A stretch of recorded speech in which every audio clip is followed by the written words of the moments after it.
나의 지성소에 들어가 보좌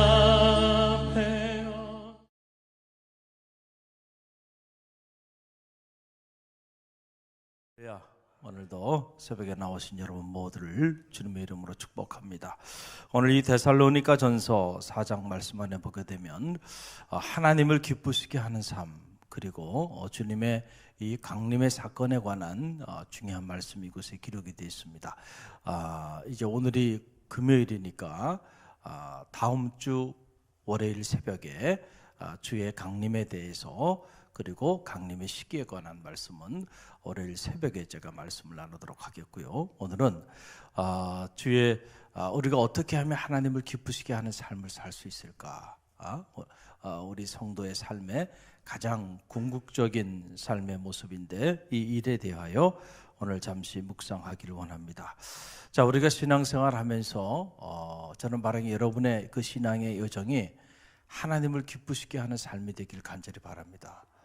그렇잖아요. 하나님의 자녀된 우리가 믿음의 길을 걸어가면서 하나님의 마음을 아프게 하고 하나님을 근심케 하며 산다고 한다면 참 불행한 거잖아요. 저는 바라기는 여러분의 이 신앙의 이 짧은 여정이, 이 땅 안에서 보내는 이 짧은 여정이 하나님을 기쁘시게 해드리는, 더 나아가서 하나님을 정말 감동케 하는 그런 아름다운 여정이 되기를 주님의 이름으로 간절히 축원드립니다. 우리가 마음에 이런 마음가짐을 가지고요, 기도하며 나갈 때 그런 삶의 흔적을 남기게 된다는 사실을 꼭 기억하시길 바랍니다. 그러면은 우리가 어떻게 하면 하나님을 기쁘시게 해드리는 삶을 살 수 있을까요? 어떻게 하면 하나님을 감동케 하는 그런 삶을 살 수 있을까요? 여러분, 그걸 알아야 되잖아요. 할렐루야. 한마디로 말씀드리면 그건 다른 게 아니에요. 바로 하나님의 뜻대로 살고자 몸부림치는 겁니다. 할렐루야. 하나님이 기뻐하시는 삶은 다른 게 아니에요. 당신의 뜻대로 당신의 자녀된 우리가 살고자 몸부림치는 거예요. 여러분, 우리는 불완전해요. 그렇기 때문에 우리가 온전히 하나님 뜻 가운데 거한다는 것은 사실은 거짓말이에요. 그렇게 말하는 사람들이 있었죠. 예수님 당시에 바리새인들이 그랬어요. 스스로 의롭다 생각했던 사람들, 그래서 자기 외에 다른 사람들의 늘 비판하고 판단하는 데 앞서갔던 사람들, 정작 자기 자신의 끔찍한 피조물로 전락되어 있는, 교만으로 가득 차 있는, 자기 의로 가득 차 있는, 그래서 회칠할 무덤이 되어 있는 자기 자신을 보지 못하고, 그리고 자기 안에 들보가 있는데 남의 눈에 티를 보고 있는 사람들, 자, 이런 끔찍한 사람들, 그 사람들은 스스로가 의롭다 생각했고 스스로가 자신들은 완전하다고 생각한 거예요. 자, 이렇게 끔찍한 사람들 말고요, 할렐루야, 우리 모두는 다, 그래서 하나님 앞에 의인은 없나니 아무도 없다. 다 죄인입니다. 하물 많은 죄인이죠. 들여다보면 여러분 불완전하죠. 그렇잖아요. 우리가 어떤 선한 일을 계획하고 추진하고 나가다가도 하루에도 몇 번씩 우리의 마음이 무너지잖아요. 내 마음도 내 뜻대로 안 될 때가 있어요, 없어요? 있잖아요. 그런데 어떻게 해요? 우리가 온전히 하나님의 뜻을 무음하게 이루어 드리는 삶을 살 수 있다고 그렇게 스스로 말할 수 있겠나요? 그건 거짓말이거나 아니면 교만에 가득 찬 바리새인 같은 이런 사람일 수 있겠다. 그렇지 않고 정상적인 신앙이라고 한다면 다 자기의 부족함을 늘 느끼며 사는 거죠. 할렐루야. 하나님 앞에 연약합니다. 부족합니다. 제가 죄인입니다. 내 마음의 생각이 늘 허탄한 것을 쫓고 육신적인 생각 품지 말아야 되는데 늘 육신적인 생각에 천착해서 영적인 생각, 하나님의 일을 생각하지 못하고 살아갈 때가 많이 있었습니다. 여러분, 베드로 같은 목숨을 걸고 주님을 따라 나섰던, 지금 주님을 따라 나서는 우리의 삶은 그때의 삶과 비교한다면 어떻게 보면 정반대예요. 지금은 축복을 받기 위해서 주님을 따라 나섰지만 당시에는 박해와 고난을 받기 위하여 주님을 따라 나선 거잖아요. 박해 상황이니까요. 할렐루야. 그런 베드로, 제자들 중에서도 수제자로 일컬음을 받을 정도의 그런 결단력과 그런 헌신이 있었던 베드로조차도요, 그가 자기 마음 관리를 잘못했을 때 주님께서 베드로를 향하여 사탄아 물러가라, 내가 하나님의 일을 생각하지 않고 사람의 일을 생각하는구나 그랬잖아요. 그런 베드로에게도 무슨 생각이 사로잡히게 돼요? 사람의 생각으로 하나님의 생각을 가로막는. 부족해요, 부족하지 않아요? 부족하잖아요. 저도 부족하고 여러분도 다 부족해요. 허물이 많은 사람들이에요. 그러니까 늘 하나님의 거룩한 성전에 나올 때는요, 자기의 허물을 생각하고요, 고개를 숙이고 겸손하게 나와서 하나님 앞에 예배하고, 그런 죄인인 우리를 하나님의 거룩한 피로 값주고 사신 몸된 교회를 섬기게 성도의 특권을 줬다는 것, 그것 자체만으로요 하나님의 은혜인 줄 믿으시기 바랍니다. 그런 은혜의식을 가지고 살면요 하나님께서 기뻐하시는 거예요.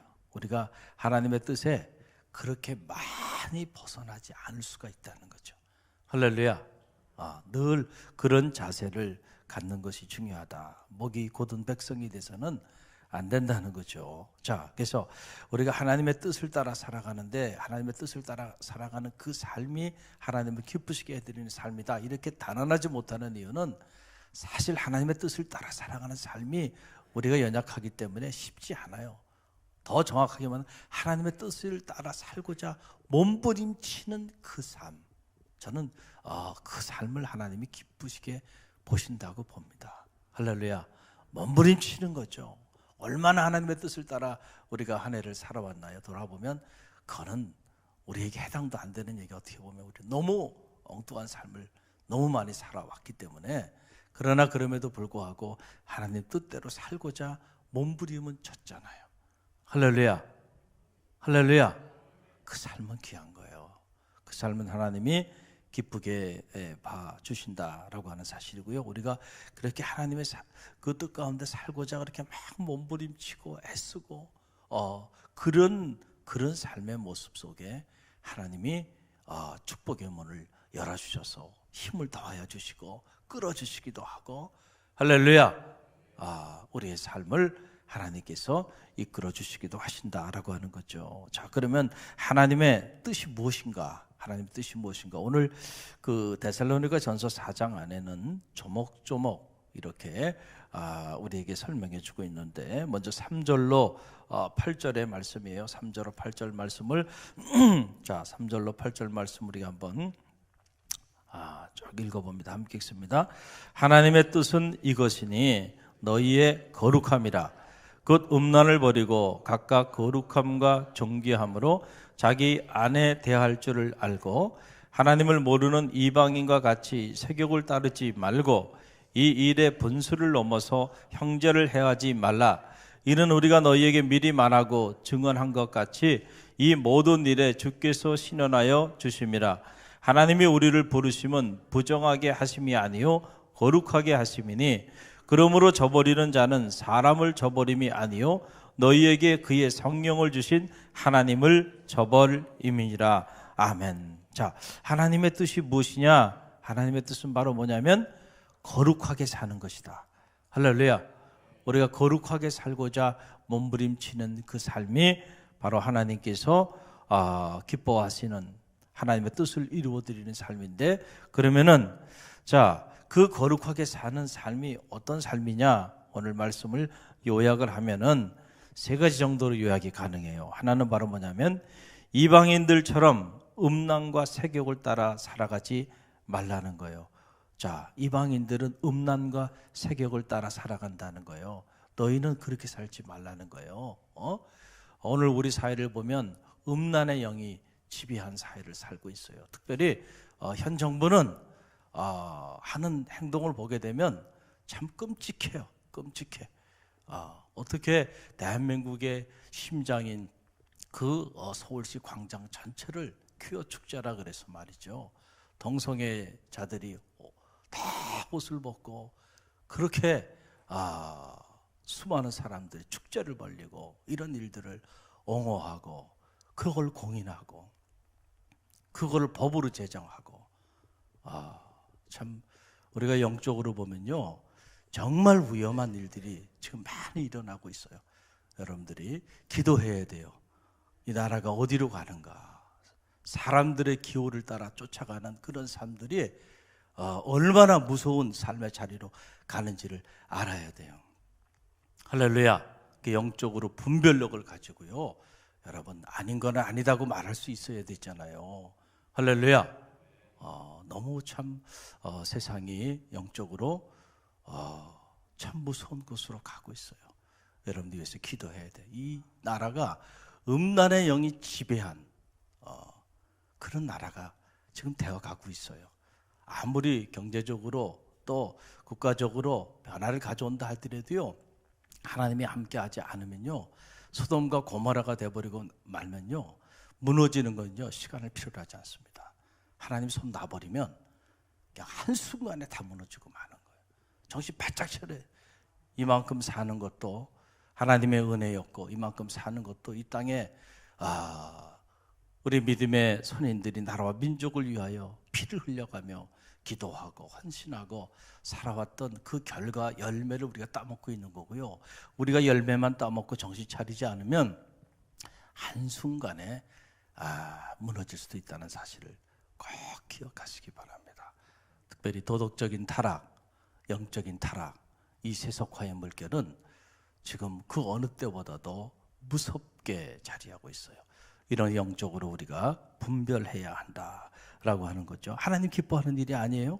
또 둘째는 보면 자기 아내를 대할 때 거룩함과 정귀함으로 대하라는 거예요. 그러니까 부부간에 서로 정귀하고 거룩하게 대하라는 건데, 왜 이런 말을 하나님의 뜻을 말하면서 이렇게 지적을 했을까? 지금도 그렇지만 지금도 우리 사회는 가정이 붕괴된 사회라 그러잖아요. 붕괴되는 게 지붕이, 일본 말로 지붕이 무너져 내렸다는 거예요.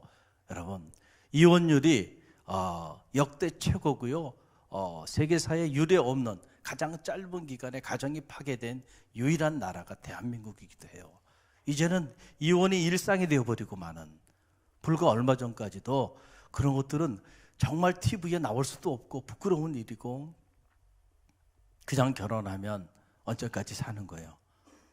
죽는 날까지 사는 거야.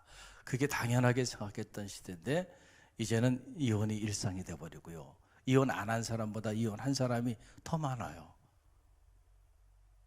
가정이 다 이렇게 무너지고 있는 거예요. 근데 가정이 이렇게 무너지는 과정 속에서 보게 되면, 남성 되시는 분들 이해하세요? 통계적으로 보면 그렇습니다. 아내가 문제가 되는 경우도 있지만 아내보다는 주로 누구에게 문제가 있어요?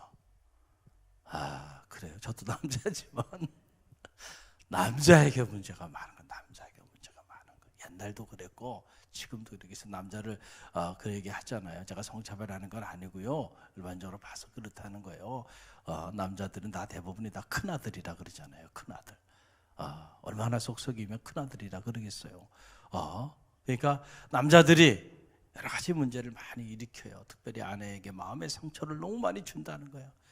근데 그 당시에도 이게 남존여비 사상이 강하고 있었던 그런 시대적인 상황 속에서 남자들이 자기 아내를 종부리듯이 하거나 자기 아내를 존귀하게 대하지 않거나 거룩하고 경건하게 대하지 않거나 마치 그냥 이런 창녀되어듯이 하거나 정되어듯이 하거나 이렇게 막 함부로 말을 하고 함부로 대하는 이런 일들이 있게 되었는데, 사도 바울이 그런 일에 대하여 경종을 울리면서 특별히 얘기하잖아요. 4절을 보세요. 함께 읽어봅니다. 각각 거룩함과 존귀함으로 자기의 아내 대할 줄 알고. 그랬어요. 누구에게 한 말이에요? 남편들에게 한 말이잖아요. 이 땅의 남편들에게 자기 아내를 대할 때 좀 존귀함으로 거룩함으로 아내를 대하라는 거예요. 할렐루야. 그래서 가장 어리석고 가장 무능하고 가장 제가 같은 남자 입장에서 봤을 때 그러면 안 되는 그런 남자들이 뭐냐면, 사람들이 있는 앞에서 자기 아내를 막 하대하는 사람들이 있어요. 저희 친구 목회자들도 보면 그게 무슨 당신의 어떤 무슨 힘을 과시하는 것이냐 마냥 자기 아내에게 함부로 말을 하고 아내를 이렇게 하대하고 가장 부끄러운 모습이고 가장 안타까운 모습이에요. 제가 보기에는. 왜 자기 아내를 그렇게 대해요? 자기 아내를 정귀하게 대해야죠. 거룩하게 대해야죠. 할렐루야. 그렇게 대한 만큼 자기도 올라가는 거죠. 자기 아내를 하대하면 자기는 올라가나요? 아니에요. 하대한 만큼 자기도 같이 내려가는 거예요. 그래서 아내 대하기를 존귀함과 거룩함으로 대하라. 그래서 부부간의 아름다운 관계를 회복할 수 있도록. 자, 이제 와서는 또 아내들도 마찬가지죠. 남편 대하기를 똑같이 존귀하고 거룩하게. 서로 그렇게 하면 문제될 게 없어요, 부부간에가. 그런데 그렇지 않을 때 가정이 파괴되는데, 왜 그러냐면 그 사이에 사탄에게 틈을 주는 거예요. 우리가 너희가 분을 오래 품지 말라 그랬잖아요. 분을 품게 되면 그 사이에 그것이 사탄에게 뭘 주는 게 되는 거예요? 틈을 주는 게 되는 거예요. 그 사탄이 들어와 가지고요, 가장 사랑해야 되는 부부간의 관계가 파괴되고, 그런 파괴된 관계 속에서 자란 자녀들이 마음에 상처를 갖게 되고, 결국 그것이 씨앗이 돼서 훗날 그 아이들이 이렇게 청소년 범죄 자가 되고 가정이 무너져 내리게 되는 그런 단초를 제공하게 된다는 거예요. 그 누가 원하는 일이에요? 사탄이 원하는 일이에요. 하나님이 원하는 일이 아니에요. 할렐루야. 그래서 목숨을 걸고 화목해야 한다. 할렐루야. 목숨을 걸고 부부간의 관계는 아름답고 좋아야 한다. 여러분, 영적 전쟁이 여기서부터 시작된다는 것을 꼭 기억하시길 바라고, 또 세 번째는 바로 뭐냐? 하나님이 기뻐하시는 삶, 거룩한 삶이 뭐냐? 바로 형제를 해하지 말라는 거예요. 형제를 해하지 말라라고 하는 거죠. 그래서 형제들에게 사랑을 베풀지 않고 해를 끼치며 살아가는 삶, 이 삶은 거룩한 삶일 수 없고 하나님을 기쁘시게 해드리는, 하나님의 뜻을 이루는 삶이 될 수 없다는 거예요. 그래서 우리 그리스도인들이 늘 잘해야 되는 게 바로 뭐냐면, 여러분들의 가족들에게 잘해야 됩니다. 할렐루야. 그리스도인이 됐는데 그리스도인들이 보면 그 형제간에 보면 갈등이 있고 욕심이 많아가지고 형제들끼리 이렇게 반목하고 그래서 어떤 이들은 보면 교회 다닌다는 사람이 왜 저래? 자, 그런 소리 들어야 안 들어요? 저는 이번 주도 들었어요. 그러니까 교회 다닌다는 사람이 교회 직분자예요. 그런데 보면 형제들 사이에 생활하는 거 보면 너무 이기적이고 자기밖에 모르고 자기만 잘난 척하고, 그래서 다 가족들 사이에 손가락질을 받고 그러고 있어요. 그런데 교회에서는 아주 거룩한 하나님의 사람의 모습을 가지고 있어요. 하나님 기뻐하지 않는다는 거예요. 할렐루야. 가장 가까이 있는 형제들에게 여러분 해를 끼치지 말고요, 인정받는 삶을 사십시오. 할렐루야. 그게 아름다운 거고요, 그걸 하나님께서 귀하게 여기고 그런 삶을 기뻐하신다는 거죠. 육신의 형제들에게 잘하세요. 할렐루야. 그게 경건이고 그게 거룩입니다. 그 하나님이 기쁘시게 해드린다라고 하는 사실이고요. 또 하나는, 자, 영적인 형제인 성도들 사이도 마찬가지예요. 영적인 형제인 성도들 사이에 화목하세요. 해를 끼치지 말고요, 차라리 그런 일이 벌어지면 여러분이 그냥 손해를 보세요. 할렐루야. 그게 아름답습니다. 근데 성도들 가운데도 보면 자기 주장이 강하고 이런 분들이 있어요. 그래서 목소리가 늘 거칠고 그리고 항상 그 사람이 말을 하면 분위기가 이상해지고 이런 사람들이 있어요. 이거 하나님 기뻐하는 일이 아니에요. 할렐루야. 그래서 그런 부드러운 관계를 유지하고, 또 관계가 이상해져도 그런 관계를 풀어나가는 피스메이커가 돼야 되고요. 무엇보다 하나님의 공동체에 덕을 세우는 사람들이 돼야 한다. 할렐루야. 세우는 사람이 돼야지 무너뜨리는 사람이 돼서는 안 된다는 거죠. 믿음을 굳건하게 하고 성도들을 위로하라 그랬죠. 언제 성도들의 믿음을 흔들고 공동체에 상처를 주는 시험을 하는 자가 돼서는 안 된다는 거 아닙니까? 할렐루야. 그 디모데 같은 삶이 여러분의 삶이 돼야 되고, 그런 삶이 거룩하고 경건한 삶이고, 또 사명 안에서 보면 형제가 누군가 믿지 않는, 어떻게 보면 우리 이웃이고 우리가 품어야 되는 이 지역 사람들이고 세상 사람들이에요. 그 사람들에게 우리 그리스도인들이 해를 끼치는 삶을 살면 안 되는 거예요. 할렐루야. 그 하나님의 영광을 가리우는 일이 된다는 거죠. 그래서 우리가 사랑을 베풀지 못한다 할지라도 적어도 우리가 세상 사람들에게 그리스도인들이, 교회가 해를 끼치는 삶을 살아간다고 한다면 얼마나 안타까운 일이겠는가. 여러분 이 사실을 꼭 기억하시고 오늘 거룩하게 사는 길, 그것이 하나님의 뜻을 이루어드리는 삶이고 그 삶을 하나님이 기뻐하시는 삶인데, 오늘 그 삶에 대해서 우리가 짧게 나눴습니다. 이방인들처럼 음란과 세욕, 육신의 정욕을 따라 살아가지 말라라고 하는 것이고, 무엇보다 가정생활을 회복하라는 거죠. 부부간의 관계를 잘 아름답게 회복해서 서로 거룩함과 존귀함으로 대하고, 육신의 형제, 영적인 형제, 그리고 우리가 품어야 하는 이 세상의 형제들에게 해를 끼치는 삶을 살지 말아라. 할렐루야. 그럴 때 그런 우리의 삶을 통해서요, 하나님 기뻐하심을 받으시고, 그런 우리의 삶의 흔적들이 복음의 역사를 나타내는 그리스도의 향기라고 하는 것은 바로 이럴 때 나타나는 거예요. 삶으로. 할렐루야. 오늘 이런 아름다운 삶이 여러분 가운데 있기를 주님의 이름으로 간절히 축원드립니다.